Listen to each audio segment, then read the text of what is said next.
さんこんにちは and welcome back to the Osan Show. My name is Anissa and I'm the host of this podcast. In this show, we talk about some of the 90,000 different species of animals that we have here in Japan. So, if you like animals and you like Japan, this is the perfect podcast for you. ぜひ聞いてください. So, in this episode, we're going to be doing things a little bit differently, and we're going to be talking about my pick for the top 5 dangerous animals in Japan. Before we get started, however, I really want to clarify that the reason behind this podcast is really not to vilify any of these animals, because if you're an animal lover, you should be well aware that every animal has a place in the food chain, and just because these animals do pose a threat to humans, are dangerous to humans, that does not mean that they should be killed. Minus the invasive species, of course.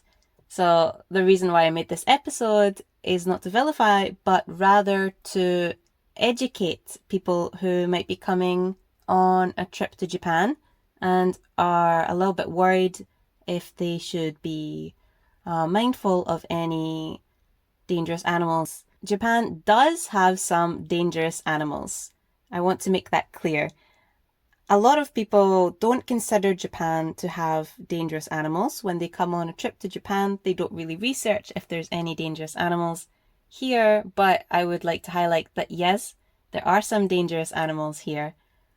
It is unlikely that you will get attacked by one or come across one, but if you're a nature lover or if you're in the wrong place at the wrong time, there is potential that you could come across some dangerous animals. So I'm going to highlight my picks for these top dangerous animals. And if you see one of these animals, if you encounter one of these animals, what you should do. So if you want to know about the top 5 dangerous animals and you want to know what you should do if you encounter one of these, then please give this podcast a listen.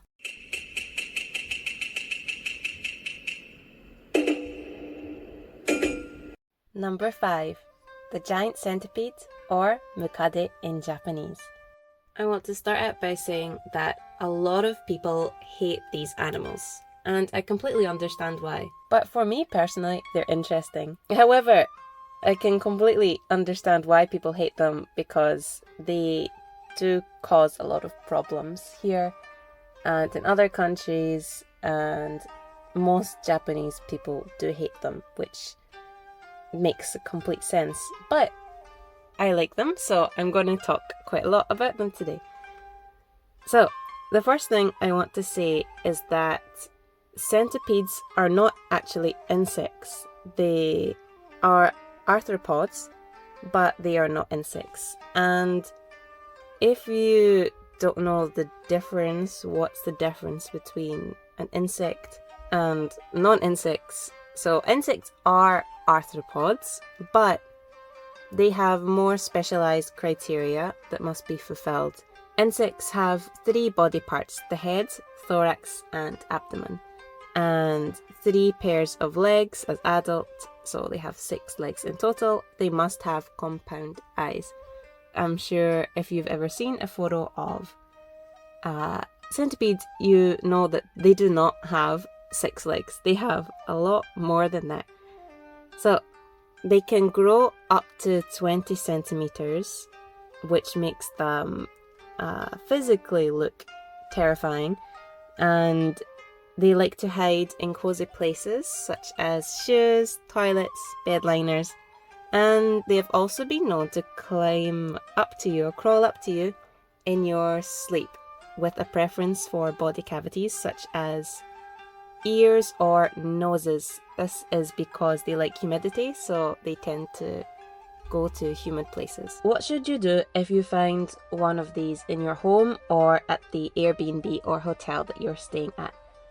First of all, I know I said I like them, however, I don't recommend you having them in the same room because they do have a tendency to bite people often, and the bite has said to be 10 times worse than a bee sting. So I really don't recommend you just leaving them there to crawl around. And so what you should do is if they turn up in your home, you should either try and kill them or put them back outside. However, the problem with putting them outside is that they are territorial, so if you do put them outside, the likelihood is they'll come back very quickly. They are also in competition with their territories, with the huntsman spider. So I recommend that if you do not want to see them again, if you don't want to see them again, I recommend you do try and kill them. But they are extremely hard to kill, even after exposure to bug sprays, fire, and boiling water.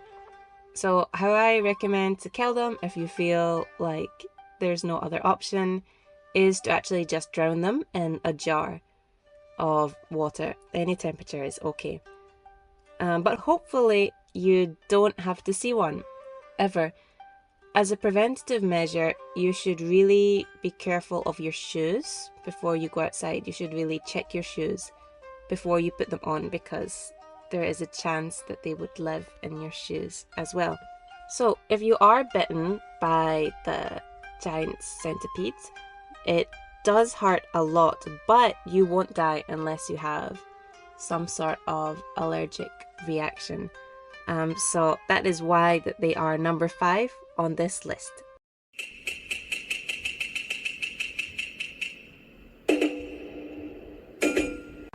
Number 4, the wild boar or inoshishi. So the wild boars in Japan are classified into 2 subspecies. The Japanese wild boar, which is found widely on Honshu, Shikoku and Kyushu, and the Ryukyu wild boar, which are found in the south of Amami Oshima Islands and in Okinawa. In addition, there's also a hybrid called the Inobuta, which is a cross between a pig and wild boar, which is found widely throughout Japan. And these animals really are everywhere. There's only a few places in the country where they're not found. The population started expanding around 1970 due to the warmer winters, which made it easier for the wild boars to move, because if you have a very harsh winter, then you're going to have a lot of snow, which makes it difficult for the wild boars to move. But if you have a warmer winter, less snow, so it's easier for the boars to expand their habitat. And also with the increase in abandoned farmland, which was suitable habitat for them. From the 1980s, they were actually spotted swimming across Japan as well. This was due to the population pressure and humans hunting them down on shore. So they literally just left because people were hunting them. And the damage caused by wild boars in Japan had actually costed around 4.6 billion yen. And I myself have seen so many wild boar. Every time I've seen them though, I've not been attacked or been in a dangerous situation. I literally just saw one 2 weeks ago on an island, and he was just standing next to someone's house in a residential area. So I really want to point out that they don't just live in forests, they do often come to residential areas, because a lot of people, they're growing vegetables in their gardens, so the inoshishi will come and try and eat some of them. So what should you do if you encounter a wild boar? You should move back slowly if you see one, with your eyes facing the wild boar. Don't turn your back on the wild boar, and absolutely do not run. If possible, you should climb a tree. If you can climb over 2 meters, that would be perfect, because the wild boars have been shown to climb about 1.6 meters. So if you can get over 2 meters, try and do that. But I know this is not feasible for everyone, so if possible, try and avoid the conflict. And absolutely don't provoke them or approach them, especially if they have their piglets with them. Just don't do it. You know it's a bad idea, just don't do it. And try not to fall on the ground as well, because if you fall on the ground, if you do unfortunately get attacked, by one of these animals. If you fall on the ground, their tusks could puncture a vital organ, so you should always try to stay standing up. And if it really comes to it, usually the wild boar will attack once, and if you don't show any signs of movement afterwards, or any signs of fighting back, usually they'll run away. However, this is not always the case. After the first attack, they will relentlessly attack. There's been cases of this as well. In this case, you should fight back with everything you have. If you can use, for example, a tree branch which is close to you, or any sort of weapon you should try and use that as well.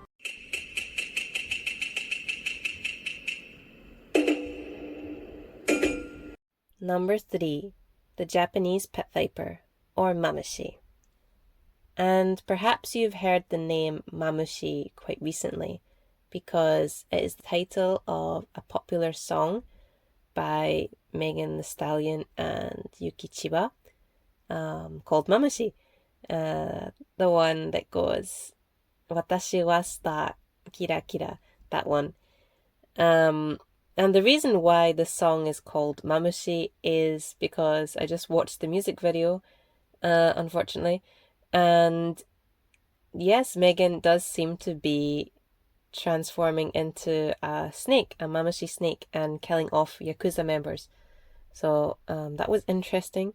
I don't recommend watching it, but it was interesting. And these are actually real snakes in Japan, and they do present a huge problem for Japanese people, because thousands of people are bit every year, with a 1% fatality rate. So Mamushi are one of the 3 most venomous snakes in Japan. So again, with this, the information is very contrasting. Some sites say these other types of snakes are more venomous than Mamushi, and some say Mamushi are more venomous than other types. But I'll just list the 3, just because all of them are extremely dangerous snakes, and you should be very wary of them if you come to Japan. So the 3 most dangerous snakes are the Mamushi, which we're talking about now, the Yamakagashi, and the Habu snakes. And the Habu snakes are in Okinawa. So that's why we won't really be talking about them now, even though Okinawa is a popular tourist destination. Actually, Mamushi are more widespread in Japan, so you're more likely to see Mamushi rather than Yamakagashi. They're more prevalent. So what you should do to avoid seeing or getting bit by Mamushi is to avoid tall grass and known hotspots for these snakes. In the unfortunate event where you are bitten, you should first, don't panic. Although you probably will be panicking, try not to panic, and don't run, because if you try and run to a hospital or run to get someone to help, actually the venom is going to spread in your body much faster. So it's going to be more dangerous for you. So you should try not to panic, and you should definitely not run. And also don't try to tie off the bite area using a tourniquet, which is a strip of cloth that's tied tightly around an injured arm or leg to stop it from bleeding. Don't do this, because this actually might result in the loss of the limb. So you should go to a hospital, and once you go to the hospital, likely they won't actually administer antivenom straight away, and this is because it can potentially cause anaphylactic shock. So rather, the likelihood is that they'll put you on drips first, and then they'll give you pain medication. Luckily, these snakes usually, as I mentioned, they have a 1% fatality rate if you're bitten, so actually it's not extremely high. But if you have a child, you should absolutely make sure they do not get bitten, and the elderly people are also very vulnerable. So those people, those age ranges tend to die more of snake bites, unfortunately. Also, don't try to suck out the venom. It only looks cool in movies. It doesn't work in real life. Also, don't try and approach the snake. But if you can, without approaching, try to get a picture of the snake, because the faster that the people at the hospital can recognize the snake, then they know if they do have to administer antivenom, which antivenom they should administer. So yes, everyone be careful of the Mamushi snake as well.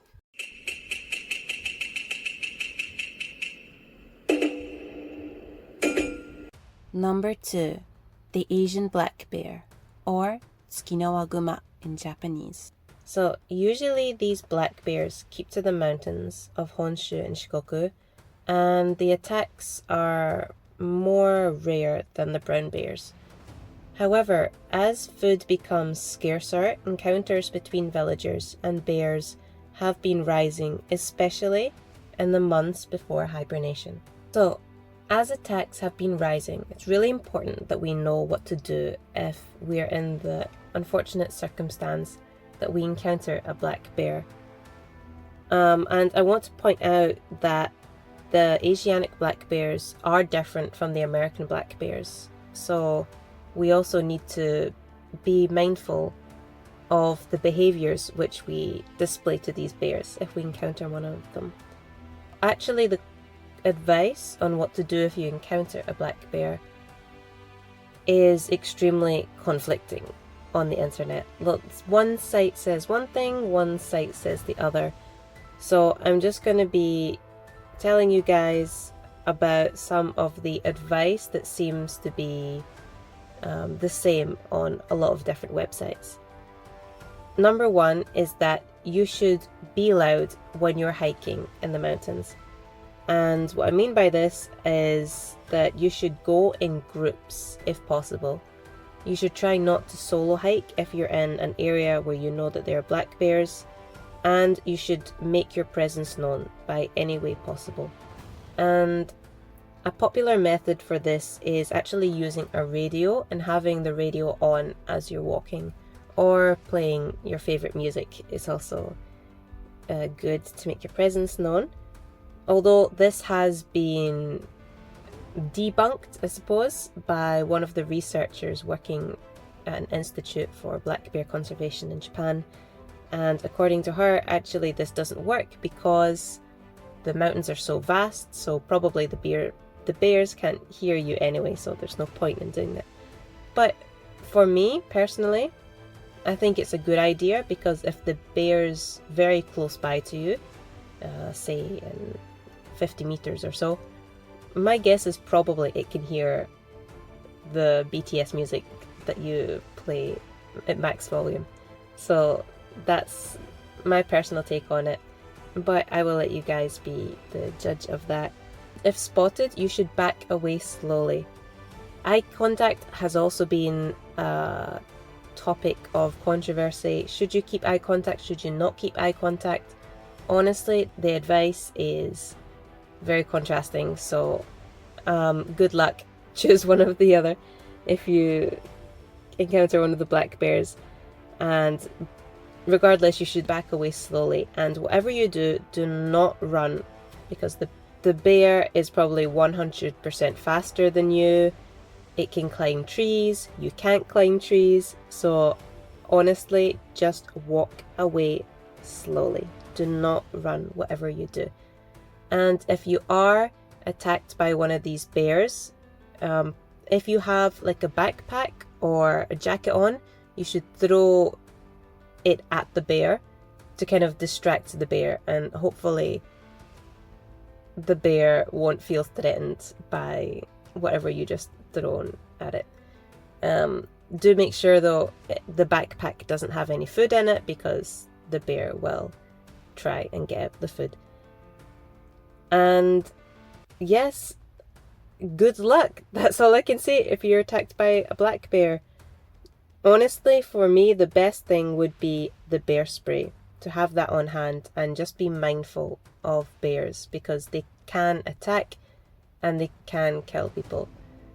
And if you are in the extremely unlikely event, or the extremely unfortunate event where you are being mauled by a bear, you should protect your head, kind of curl into a ball. You should protect your head and your neck, because if the bear bites there, then, sayonara.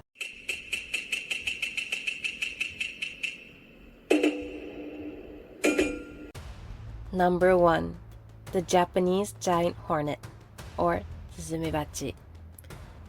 These animals are truly terrifying. They really do terrify me, because they are responsible for 30 to 50 deaths per year in Japan. And honestly, if you get stung by one, then you'll probably be okay, unless you have some sort of allergy. But multiple stings increases if you encounter a swarm. And if you get stung multiple times, the likelihood is that you will actually die. So we should be extremely careful of these animals, and they are found again almost everywhere in Japan. Unlike the Mamushi or the mukade or the bears or the wild boars, these animals, obviously because they are hornets, they can fly, which is why they are at the top of my list, because literally anywhere you go in Japan, doesn't matter if it's a city or if you go hiking, the likelihood is that you can see one of these animals. There was actually a really tragic story which occurred a few years ago in Ehime Prefecture, which is actually really close to me. And it was of a woman in a wheelchair, I believe she was in her 80s, coming back from her daycare center when she was swarmed by a group, is that what you call a group of hornets? She was swarmed by multiple hornets, and she was stung 150 times, and actually she did die from this. So that's a really tragic story.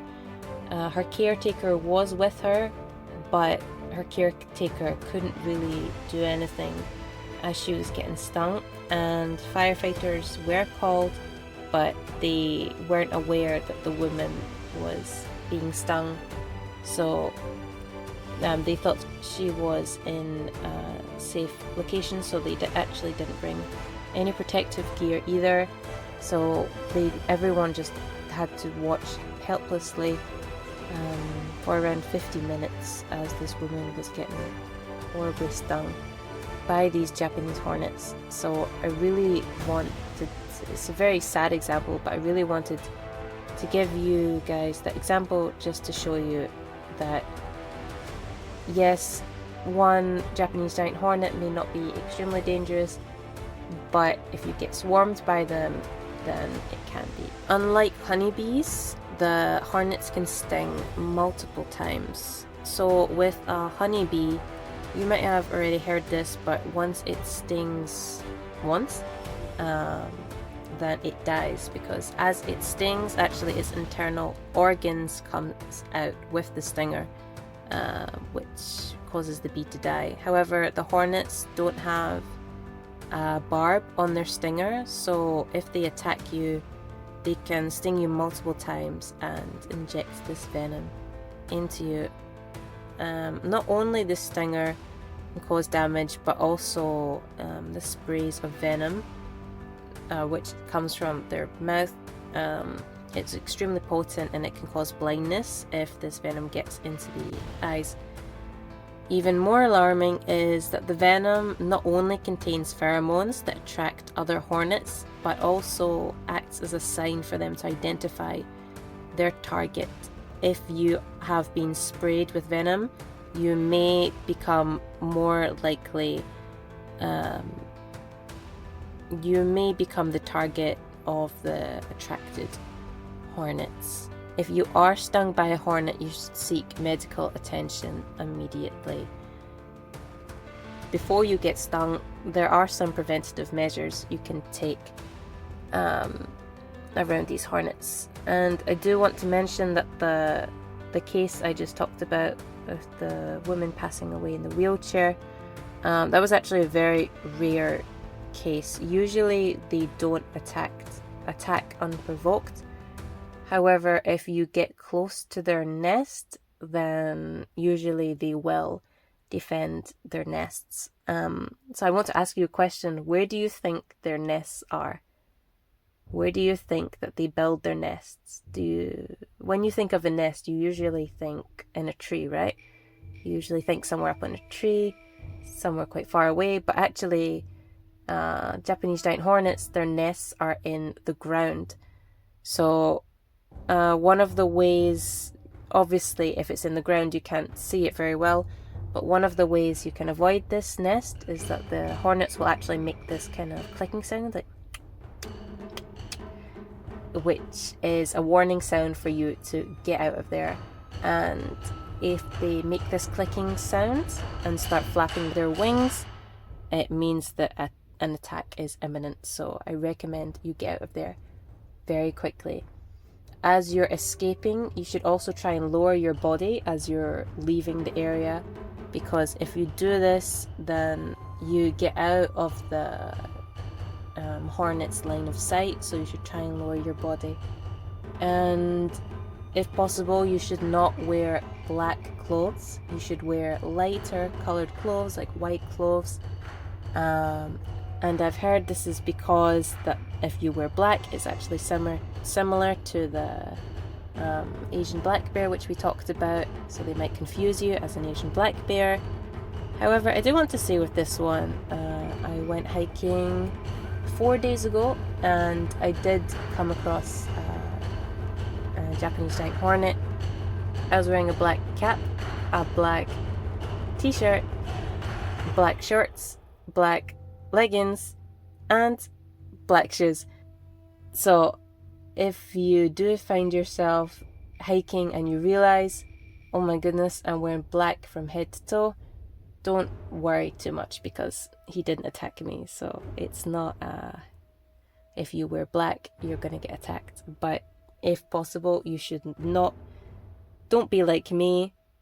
Dress smarter, and follow my advice, because I don't follow my own advice. Hope this has convinced you that the Japanese giant hornet is number 1 on the list of deadly animals in Japan. And that brings us to the end of the top 5 dangerous animals in Japan. But before we finish this podcast, I want to talk about some good contenders for the list, which didn't make it onto the list, just because I feel like you won't come in contact with these animals as much as you might the other animals on the list. So the first animal is fugu, which is the pufferfish, and this is actually dangerous if you eat this animal, because it can contain poison, which if prepared wrong, if prepared by a bad chef, can actually kill you. Usually if you go to a restaurant and you do want to try fugu, usually it will be prepared by a chef who has trained for years. Personally, I wouldn't risk it because it's absolutely terrifying. Also, we have in Okinawa, we have the Portuguese man of war. If you don't know what that is, please research it. It's terrifying, but I'm not going to get into any of these animals in great detail in this episode. If you want an episode where I do get into these animals in greater detail, feel free to let me know. But also in Okinawa, we have the viper box jellyfish as well, which is again another extremely dangerous animal. And also recently we have redback spiders from Australia. These invasive species have actually been starting to become widespread about Japan. We also have some here, but currently there have been no fatalities yet. And the last 2 on the list are the hairy caterpillars, or kemushi in Japanese, and the denkimushi, denki meaning electricity, and mushi meaning insect.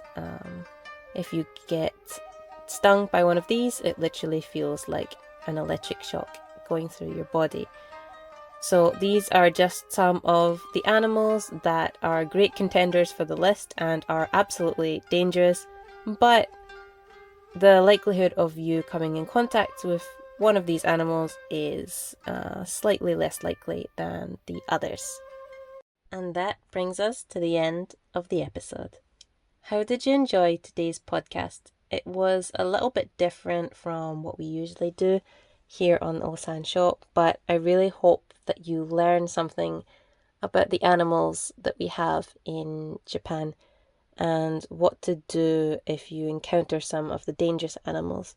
I really want to point out again, although I mentioned it at the start of this podcast, that this episode really wasn't designed to vilify any of these animals, because even the most dangerous animal on the list, the Japanese giant hornet, is also a predator of other insects, and if we didn't have them, then it would have serious consequences on the ecosystem. So it is a good thing that we have them, but we should also be aware of what to do if we encounter any of these animals. And I hope that you do now know what to do if you encounter one of these animals. I really hope as well this doesn't put you off coming to Japan, or it doesn't put you off coming to see the nature that we have here, because it's absolutely beautiful, and really it shouldn't stop you coming here. Rather, it should actually give you more motivation to go hiking, because now you know what to do if you encounter one of these animals. And lastly, I want to give a kind of sad statistic about all of this, and to really put all of this in perspective. So although the data isn't really clear or published how many people die due to animals in Japan every year, it is thought to be around 100 people which die due to these dangerous animals. And yes, this does sound a lot, and it's really unfortunate for the people who have passed away due to these attacks or unfortunate circumstances. But I really want to bring apart an alarming statistic that actually the suicide rate here in Japan is around 22,000 people a year on average. So actually mental health problems do statistically pose a much worse issue than the animal attacks. So I want everyone to be mindful of that, and hopefully mindful of your own mental health, and also realize that nature can be such a great way to improve your mental health. Although there are dangerous animals in nature, you shouldn't be so afraid that this stops you going into nature, because at the end of the day, the statistics are there, and I hope this really highlights the problem, such a big issue here, of the suicide. So stay happy, guys, stay healthy, and stay intrigued to know more about animals. If you enjoyed this podcast, please listen to my other episodes, because we dive a bit more onto the individual species. I hope you can also leave a review on Spotify, and if you have any requests for the next animal you would like me to cover, feel free to email me or message me on Instagram at the Osan Show. I hope you guys have a lovely day, and you continue to love animals as much as I do. See you in the next episode. Mata ne. Bye bye.